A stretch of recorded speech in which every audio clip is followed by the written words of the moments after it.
السلام علیکم ورحمۃ اللہ تعالی وبرکاتہ۔ دوستو، آج ہم بات کریں گے اس ظالم بادشاہ کے بارے میں جس کا نام تھا بخت نصر۔ یہ وہ بادشاہ ہے جس نے بیت المقدس کو ویراں کر دیا تھا۔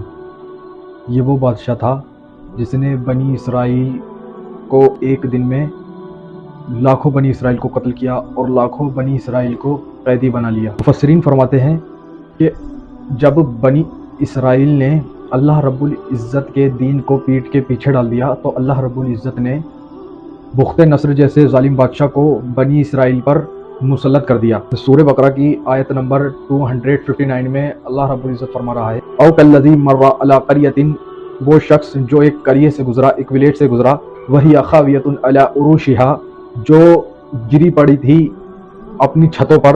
یہ بستی بیت المقدس تھی اور وہ شخص حضرت عزیر علیہ السلام ہیں۔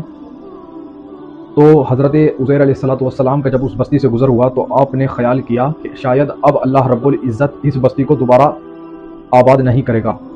اب آپ یہ خیال ہی کر رہے تھے کہ آپ پر نیند طاری ہوئی اور اللہ رب العزت نے آپ کی روح قبض کر لی، تو آپ 100 برس تک سوتے رہے۔ جب آپ اللہ رب العزت کے حکم سے زندہ ہوئے تو آپ نے اس بستی کو پہلے سے بھی خوبصورت پایا۔ تو اللہ رب العزت نے آپ سے پوچھا، قال کم لبثت، کہ عزیر کتنا ٹھہرے؟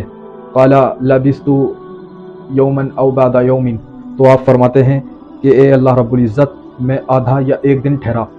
قال بل لبثت 100 عام، تو اللہ رب العزت فرماتا ہے کہ اے عزیر تم 100 سال ٹھہرے رہے۔ فرمایا کہ عزیر تم 100 سال سوئے۔ فانظر الی طعامک و شرابک لم یتسنہ، عزیر اپنے کھانے اور پینے کو دیکھو، اب تک بو نہ لایا۔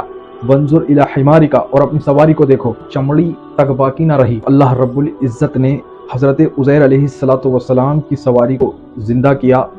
جب آپ نے یہ سارا ماجرا دیکھا تو آپ فرما رہے ہیں، قال اعلم ان اللہ علی کل شیء قدیر، تو آپ فرماتے ہیں کہ میں جانتا ہوں کہ اللہ ہر چیز پر قادر ہے۔ پھر قدرت نے عزیر سے کہا کہ عزیر تم پوچھ رہے تھے نا، تم خیال کر رہے تھے نا کہ اللہ اب اس بستی کو کیسے آباد کرے گا، تو دیکھ لے عزیر، جب اللہ آباد کرتا ہے تو اس طرح شہروں کو آباد کر دیا کرتا ہے۔